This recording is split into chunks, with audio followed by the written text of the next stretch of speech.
সমস্ত প্রশংসা, গুণগান, গুণকীর্তন, আরাধনা, উপাসনা, হামদসানা সে আল্লাহ সুবহানাহু ওয়া তাআলার নিমিত্তে, যিনি আমাদেরকে সামাজিক, পারিবারিক সমস্ত রকমের কাজ কর্ম থেকে বিরত রেখে আমাদেরকে জুমা সালাতের লক্ষ্যে এবং খুতবা শ্রবণের লক্ষ্যে একত্রিত করেছেন। সে আল্লাহ সুবহানাহু ওয়া তাআলার কৃতজ্ঞতা স্বরূপ জানাই আলহামদুলিল্লাহ। অতঃপর দরুদ ও সালাম বর্ষিত হোক প্রিয় নবী হযরত মুহাম্মদ সাল্লাল্লাহু আলাইহি সাল্লামের ওপর, যার আদর্শের ছায়াতলে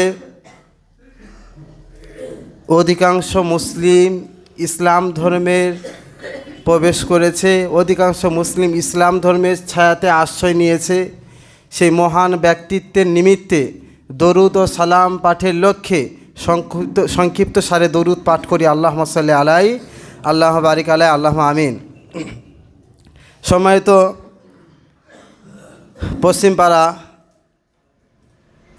জামে মসজিদ, বিশেষ করে দহরকান্দা পশ্চিমপাড়া জামে মসজিদের মুসাল্লিবৃন্দ, পর্দার অন্তরালে থাকা সম্মানিতা মা এবং বোনেরা, আজ আমরা জানি সামনে রমজান মাস তো চলে এসছে, সম্ভবত বৃহস্পতিবার থেকে রোজা রাখার বিষয় আছে।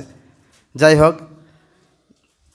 তার আগে আমি মূল বিষয় নিয়ে আলোচনা করব, যে বিষয়টা আমাদের জন্য অত্যন্ত কার্যকরী হবে। যদি একটা এমন আপনাদেরকে কথা বলি, আমরা সাধারণভাবে জানি ইবাদত কবুলের হওয়ার জন্য কয়েকটি শর্ত আছে।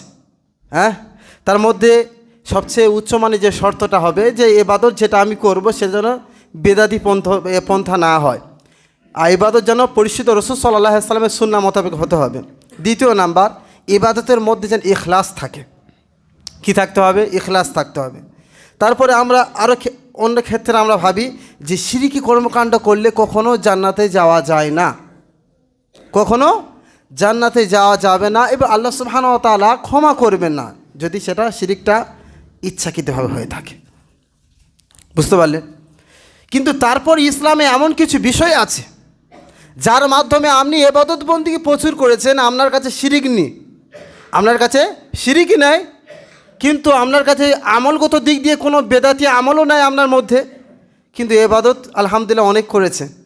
তারপরে একটা বিষয় এমন আছে, আপনি তারপরেও আপনি কি হবেন, আমরা ইবাদত কোনো কাজে আসলো না, ইবাদত আপনার ইবাদত করে করে সেই ইবাদতের নেকির অংশটা আমরা থাকবেই না। সে বিষয়টা কেমন বলেন তো, বা কী বিষয় সেটা? সেটা হলো চরিত্র বিষয়।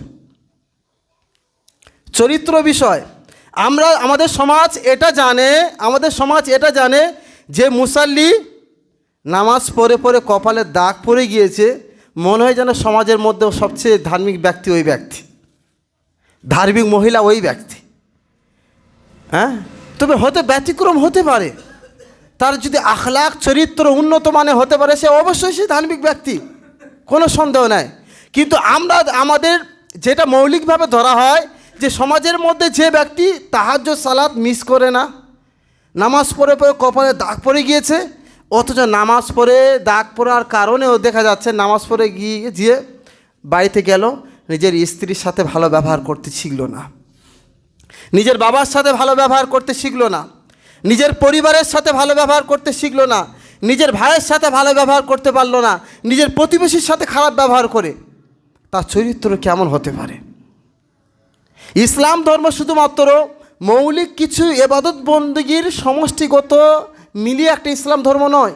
আমরা তো মনে করি যে ইসলাম ধর্ম নামাজ, রোজা, হজ, জাকাত এগুলো ইসলাম ধর্মের খুঁটি, বাস এই পর্যন্ত স্টপ না। ইসলাম ধর্মে একটা কমপ্লিট জীবন ব্যবস্থা, যার কেন্দ্রবিন্দু হলো আদর্শ চরিত্র। যে নামাজ আপনার চরিত্র সংশোধন করতে পারে না, ওই নামাজ ব্যায়াম ছাড়া আর কিছু নয়। কথা কি বুঝতে পারলেন? যেই হজ করার মধ্যে চরিত্র সংশোধন করতে পারলো না, ওই হজ করাটা আপনার জন্য দেশ ভ্রমণ ছাড়া কিছু নয়। যে রোজা আপনাকে চরিত্র সংশোধন করতে পারলো না, ও রোজাটা আপনার উপোস থাকা ছাড়া কিছু নয়। ইসলাম ধর্মে যতগুলো ইবাদত আছে, ইবাদতের সাথে নৈতিকতা আল্লাহ সুবহানাহু ওয়া তাআলা শিক্ষা দিয়েছেন। ইবাদত বন্দি করবেন, ইবাদতের মাধ্যমে আল্লাহ সুবহানাহু ওয়া তাআলা আপনাকে আদর্শ এবং নৈতিকতার শিক্ষা দিয়েছেন। কেমনভাবে?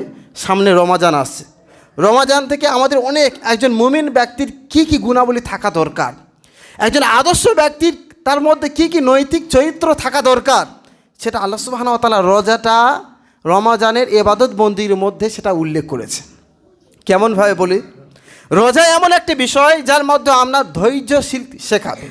ধৈর্য কেমনভাবে করতে হবে, ধৈর্য কেমনভাবে করতে হবে, নিজের নাফসকে কেমনভাবে নিয়ন্ত্রণ করতে হবে, নাফসকে কেমনভাবে কন্ট্রোল করতে হবে, গালিগালাজ থেকে, অনর্থক কথাবার্তা থেকে, অনুরূপভাবে সমাজের মধ্যে সমতা শিক্ষা দেয়। সামাজিক সবার মর্যাদা একই।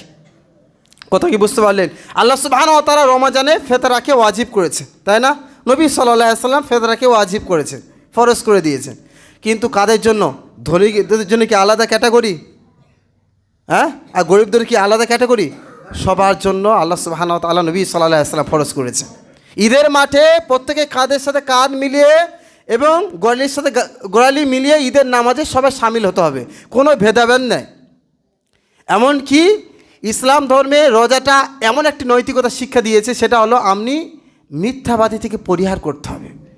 আল্লাহ নবী সাল্লাল্লাহু আলাইহি ওয়াসাল্লাম বলছে, মাল্লাম ইয়াদা কওলা যুরি ওয়া আমালা বিহি ফালাইসা লিল্লাহি হাজাতুন আইয়াদা তাআমাহু ওয়া শারাবাহু। যে ব্যক্তি, আসলে জুরুন শব্দের অর্থ মিথ্যা কথা বলা, অনর্থক কাজকে বোঝানো হয়েছে। যে অনর্থক কাজ এবং মিথ্যা কথা পরিহার করলো না, অনর্থক কাজ এবং মিথ্যা কথা পরিহার করলো না, ফালাইসা লিল্লাহি হাজাতুন, আল্লাহর কাছে কোনো প্রয়োজন নেই, আইয়াদা তাআমাহু ওয়া শারাবাহু, সে আল্লাহর কাছে যে পানাহার থেকে বিরত রয়েছে, খাদ্য আহার থেকে বিরত রয়েছে, এটা আল্লাহর কাছে বিন্দু পরিমাণও কোনো প্রয়োজন নাই। কারণ ওই ব্যক্তি রোজা রেখেছে আবার মিথ্যা কথা বলছে, রোজা রেখেছে নিজের স্ত্রীর সাথে খারাপ কথা বলছে, গালিগালাজ করছে, রোজা রেখেছে প্রতিবেশীর সাথে খারাপ ব্যবহার করছে, রোজা রেখেছে নিজের পরিবারের সাথে খারাপ ব্যবহার করছে, তাহলে ও রোজা কেমনভাবে কাজে আসতে পারে? আপনি ইবাদত প্রচুর করেছেন, কিন্তু আপনার যদি চরিত্রগত দিক দিয়ে খারাপই থাকে, গুণ থাকে, তাহলে এই রোজাটা বা কোনো ইবাদত আপনার কোনো কাজে আসবে না। কেমনভাবে? আপনি আল্লাহর কাছে ইস্তেগফার করেন দিন রাত, আল্লাহ তাআলা ক্ষমাই করবে না। কেন? চরিত্র এমন একটি বিষয়, এটা হুকুকুল ইবাদের সাথে বিষয়, হুকুকুল্লাহর সাথে বিষয় নয়। আমরা বান্দার কাছে যতক্ষণ না পর্যন্ত ক্ষমা না চাচ্ছেন, ততক্ষণ পর্যন্ত আল্লাহ সুবহানাহু ওয়া তাআলা কী করবেন না? ক্ষমা করবেন না। কথা কি বুঝতে পারলেন? আসুন, উত্তম চরিত্র কাকে বলে এবারে জেনে নিই। উত্তম চরিত্র কাকে বলে? সামনে রমাজান মাস আসছে, বুঝতে পারলাম রমাজানে অনেক কিছু মাসালা জানা বিষয় আছে।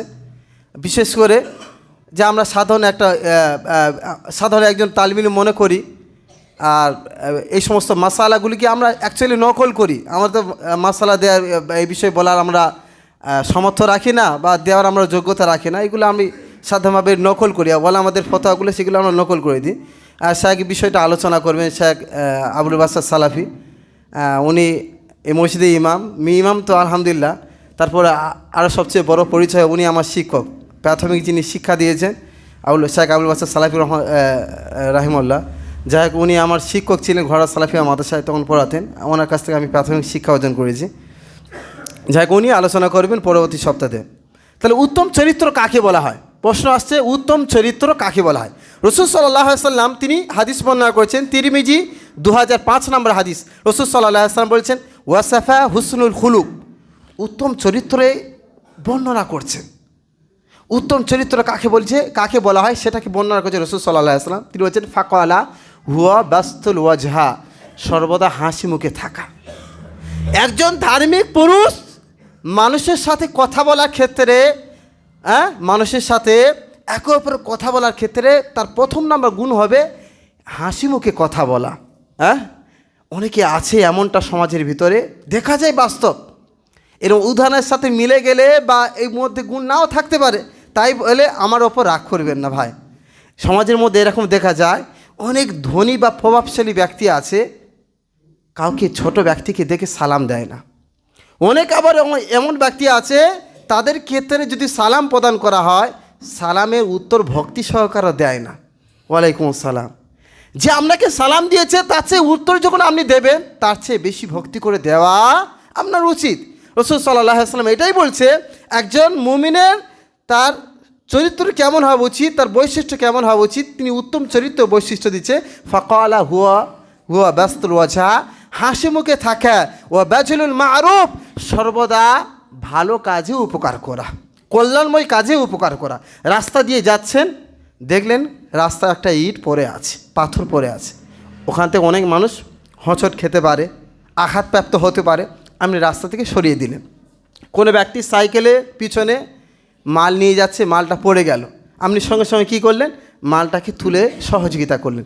একজন মুসলিম সবসময় অপর মুসলিমের সহযোগিতা করে। তৃতীয় নাম্বার, ওয়াকাফুল আজা, কাউকে কষ্ট দেয় না। মুমিন ব্যক্তি কাউকে কষ্ট দেন না। আজ সমাজে দুঃখজনক বিষয় হলো, আজ সমাজে আলেমদের সংখ্যা অনেক রয়েছে, কিন্তু আদর্শবান আলেমের প্রয়োজন রয়েছে, আদর্শ মুসলিমের অভাব রয়েছে। সমাজে অনেক মুসাল্লি আছে, নামাজি আছে, কিন্তু আদর্শগত নৈতিকগত চরিত্রের অধিকারী অনেক মুসাল্লিও নেই, অভাব রয়েছে। সমাজে অনেক আবার জেনারেল শিক্ষিত আছে, তাদের নৈতিক শিক্ষা আদর্শ খুব ভালো, কিন্তু নামাজ না পড়ার কারণে তার নৈতিকতার কোনো দাম নেই। কথা কি বুঝতে পারলেন? আপনাকে নামাজিও হতে হবে, আবার নৈতিক আদর্শবান মুসলিমও হতে হবে আপনাকে, নাহলে কোনো কাজে আসবে না। মুসলিম পরিচয় শুধু নামে নয়, এটা চরিত্র প্রকাশ পায়। কথা কি বুঝতে পারলেন? মুসলিম চরিত্র নামে নয়, সেটা চরিত্রের মাধ্যমে প্রকাশ পায়। একজন মুসলিম ব্যক্তি তার মুসলিম পরিচয় দেওয়ার ক্ষেত্রে তার চরিত্র উন্নত মানের হতে হবে, আদর্শ মুসলিম হতে হবে। নামাজ পড়লে যে আপনি খাঁটি মুসলিম, এটা কখনো হতে পারে না। নামাজ পড়বেন, নামাজ পড়ে জুব্বা, মাথায় টুপি জুব্বা অনেক কিছু পড়েছেন, হজও করেছেন, কিন্তু দুঃখজনক বিষয় আজও পর্যন্ত নিজের ভাইয়ের সাথে কথা বলেন না, নিজের প্রতিবেশীর সাথেও ঝগড়া রয়েছে। সামান্য কিছু এক বাড়ি থেকে আরেক বাড়ি, চালের ছিটা থেকে পানি পড়ে পড়ে আজও পর্যন্ত ঝগড়া, জায়গা জমি সংক্রান্ত ঝগড়া হয়ে আছে। যে রাসূল সাল্লাল্লাহু আলাইহি ওয়াসাল্লাম কাফেরদের সাথে যে ব্যবহার না করতেন, রাসূল সাল্লাল্লাহু আলাইহি ওয়াসাল্লামের চাচা হামজা রাদিয়াল্লাহু তাআলা আনহুর সাথে কাফেররা যেমনভাবে খারাপই ব্যবহার করেছিলেন, আমরা ভাই তো তার সাথে খারাপ ব্যবহার করিনি। আমরা ভাই তো ওই কাফেরদের চেয়ে কি বেশি খারাপ? আমরা শাশুড়ি কি কাফেরদের চেয়ে বেশি খারাপ? আজও দিনদার সমাজের ভিতরে আজ মানে রহরহ এটা দেখা যায়, বউ শাশুড়ির মধ্যে গণ্ডগোল বেশি রয়েছে। বউ শাশুড়ির মধ্যে সবচেয়ে বেশি গীবত হয়, চরিত্রগত সমস্যা দেখা যায় বউ শাশুড়ির মধ্যে। কোন দিক দিয়ে? এক অপর গীবতের কারখানা হলো বউ শাশুড়ি। কথা কি বুঝতে পারলেন? গীবতের বর্তমান কারখানা বউ শাশুড়ি। এগুলো হচ্ছে কি চরিত্র অভাব। নামাজ পড়ে যদি নিজেরা, আমরা সম্মানিত মুসলিম মহিলারা যদি আমরা সংশোধন না হতে পারি, তাহলে নামাজ কোরআন তেলাওয়াত দিয়ে রোজা রাখাটা আমাদের জন্য কখনো কল্যাণ বয়ে আনতে পারে না, যদি নৈতিক চরিত্র আমাদের মধ্যে না থাকে। রাসূল সাল্লাল্লাহু আলাইহি ওয়াসাল্লাম আবি শুরাইহ রাদিয়াল্লাহু তাআলা আনহু তিনি বলছেন, ওয়াল্লাহু লা ইউমিনু। রাসূল সাল্লাল্লাহু আলাইহি ওয়াসাল্লামের কথা 100% সত্য কথা, কোনো ভেজাল আছে? কোনো ভেজাল নেই। অথচ রাসূল সাল্লাল্লাহু আলাইহি ওয়াসাল্লাম এই কথাটাকে আরও দৃঢ়তার সহিত, এর মধ্যে বিন্দু পরিমাণ সন্দেহ না থাকে, সেই কারণে রাসূল সাল্লাল্লাহু আলাইহি ওয়াসাল্লাম আল্লাহর শপথ দিয়ে বলছেন, আল্লাহু লা ইউমিনু, আল্লাহর শপথ ওই ব্যক্তি মুমিন নয়। আল্লাহু লা ইউমিনু, আল্লাহর শপথ ওই ব্যক্তি মুমিন নয়। আল্লাহু লা ইউমিনু, আল্লাহর শপথ ওই ব্যক্তি মুমিন নয়। তারপর রাসূল সাল্লাল্লাহু আলাইহি ওয়াসাল্লাম বললেন, কিলা ওমান ইয়া রাসূলুল্লাহ। সাহাবীরা জিজ্ঞাসা করলো, ইয়া রাসূলুল্লাহ, তারা কারা যে ব্যক্তি মুমিন নয়? রাসূল সাল্লাল্লাহু আলাইহি ওয়াসাল্লাম বলছেন, আল্লাযী লা ইয়ামানু জারুহু বাওয়াইকাহু, যার জিহবা থেকে প্রতিবেশীরা কষ্ট থেকে নিরাপদ নয়। যার জিহবার কষ্ট থেকে প্রতিবেশীরা কি নয়? নিরাপদ নয়। ওই ব্যক্তি কি মুসলিম? ওই ব্যক্তি কি খাঁটি হাজি সাহেব? ওই ব্যক্তি খাঁটি মুসাল্লি? ওই ব্যক্তি খাঁটি নামাজি ব্যক্তি? ওই ব্যক্তি খাঁটি রোজাদার ব্যক্তি? ইবাদতবন্দি করছি, প্রতিবেশীর সাথে খারাপ ব্যবহার, প্রতিবেশীর সাথে আমাদের ভালো সম্পর্ক নাই। আচ্ছা, নিজের জবানে হাত দিয়ে বলুন এই হাদিসের ভাষায় যে আমরা চরিত্রগত দিক দিয়ে কতটা আপনার মিল আছে। আজ আপনি প্রতিবেশীর সাথে আপনি ভালো সদ্ব্যবহার অধিকারী কিনা আপনি ভাবুন। রাসূল সাল্লাল্লাহু আলাইহি ওয়াসাল্লাম আরও হাদিস বলছেন, সহিহ আল বুখারী 10 নম্বর হাদিস, আল মুসলিমু মান সালিম আল মুসলিমুনা মিন লিসানিহি ওয়া ইয়াদিহি। রাসূল সাল্লাল্লাহু আলাইহি ওয়াসাল্লাম বলছেন, মুসলিম ব্যক্তি ওই ব্যক্তি যার হাত এবং জিহ্বা থেকে অপর মুসলিম নিরাপদ থাকে, ওই হলো খাঁটি মুসলিম। তো হাত এবং জিহ্বা থেকে নিরাপদ থাকাটা আল্লাহ নবী সাল্লাল্লাহু আলাইহি ওয়াসাল্লাম মুসলিমের সার্টিফিকেট দিচ্ছে। বুঝতে পারলেন? আল্লাহ সুবহানাহু ওয়া তাআলা আরও বলছেন, সূরা আল্লাহ সুবহানাহু ওয়া তাআলা বলছেন সূরাতুল বাকারা 2 নম্বর সূরা 83 নম্বর আয়াত, আল্লাহ সুবহানাহু ওয়া তাআলা বলছেন, ওয়াকুলু লিন-নাসি হুসনা, মানুষের সাথে উত্তম কথা বলো, সুন্দর কথা বলো, ভালোভাবে কথা বলতে হবে। নারীদের ক্ষেত্রে পরপুরুষের সাথে ভালো ভঙ্গিমা কথা বলা নিষেধ করা আছে। তারা সাধারণভাবে কথা বলবে।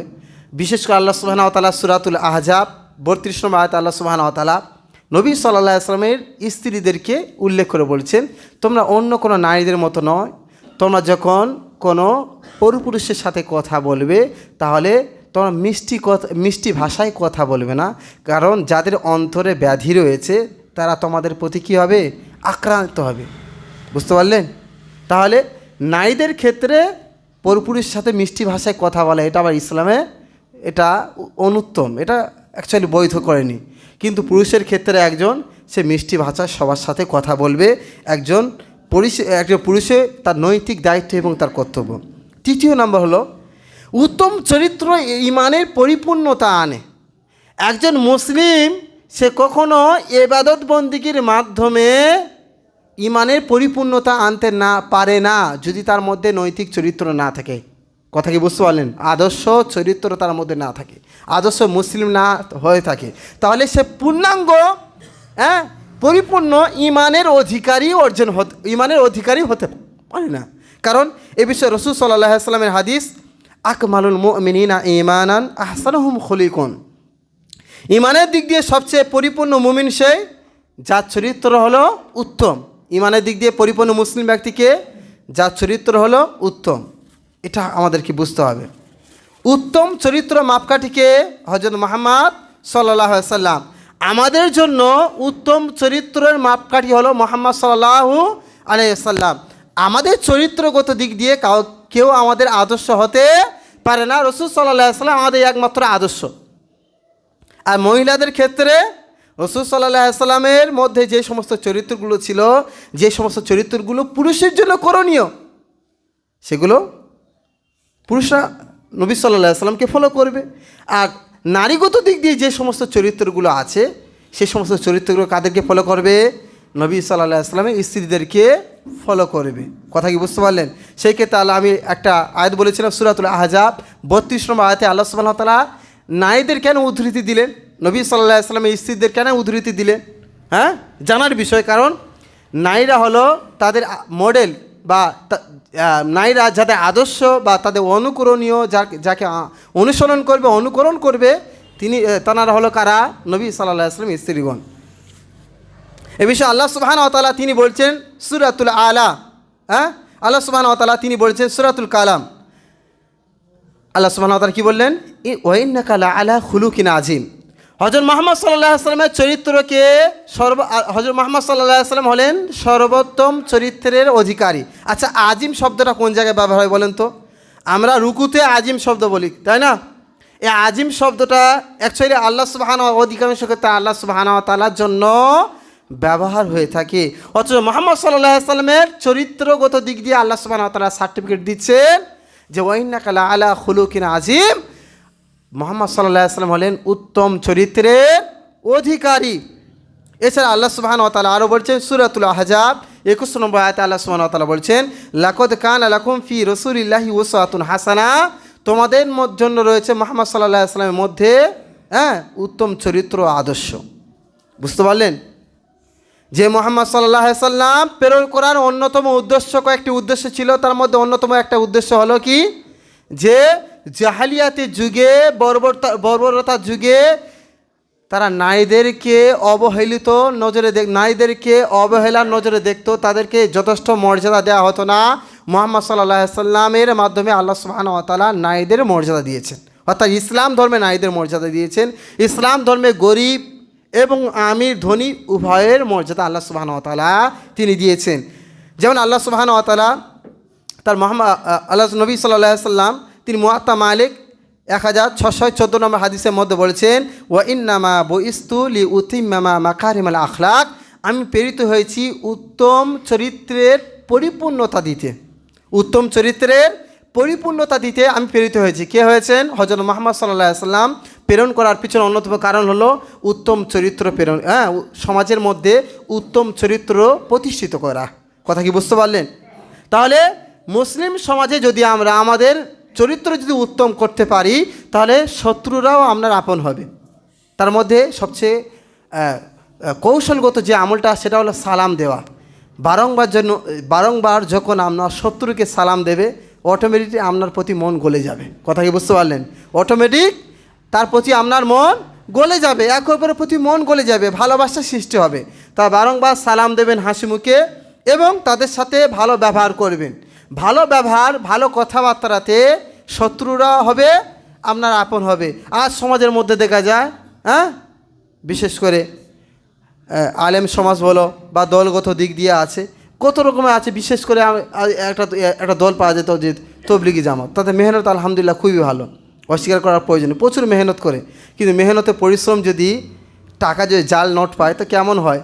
তো যাই হোক, বলার উদ্দেশ্য নয়। কিন্তু দুই গ্রুপ যে বাংলাদেশে যে একে অপরের মধ্যে লাঠি ছড়াছড়ি করে, দুটো গ্রুপে তো মুসলিম, সাদপন্থী আর জুবাইরপন্থী, দুটো গ্রুপে মুসলিম। যখন দুটো গ্রুপ মাথায় টুপি রেখে হাতে তসবি দানা রেখে দুই গ্রুপ যে লাঠি নিয়ে একে অপরের মাথায় মারে, আঘাত করার সৃষ্টি করে, ওখান থেকে অমুসলিমরা কী শিক্ষা পাবে? ইসলাম ধর্মের মধ্যে থেকে তারা কীভাবে শিক্ষা পাবে? মুসলিম সমাজের মধ্যে এটা হয়েছে, সামান্য গুটি কিছু মাসালা নিয়ে একে অপরের মধ্যে হাঙ্গামা, মারপিট থেকে আরম্ভ করে সব কিছু। আজ অনেক মসজিদে আছে, বিশেষ করে আহলুল হাদিস হওয়ার কারণে, আকিদা চেঞ্জ করার কারণে আগুন পর্যন্ত জ্বালিয়ে দিয়েছে। তারা এই খাঁটি মুসলিমের আওতায় পড়ে।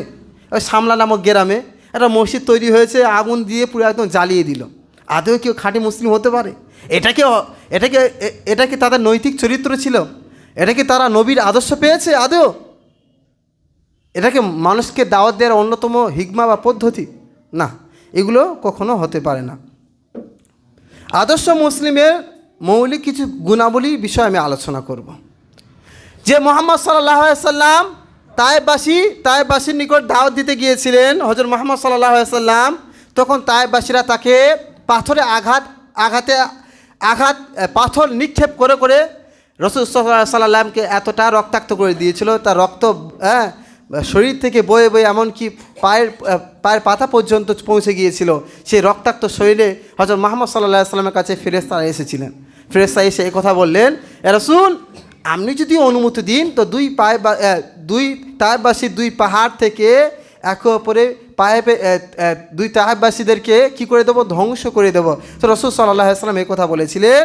এই কথা রাসূল সাল্লাল্লাহু আলাইহি সাল্লাম বলছে, আল্লাহুম্মা হদি কওমি ফাইন্নাহুম ইয়ালামুন।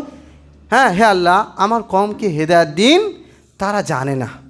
তারা ফাইন্নাহুম লা ইয়ালামুন, তারা এই যে কর্মগুলো করেছে এই বিষয়ে অবগত নয়। এই সমস্ত চরিত্র থেকে আপনার কি ফুটে ওঠে? সামান্য কিছু সামান্য পারিবারিকগত দিক দিয়ে বউয়ের কথা শুনে বউ শাশুড়ির মধ্যে গণ্ডগোল হয়ে আছে।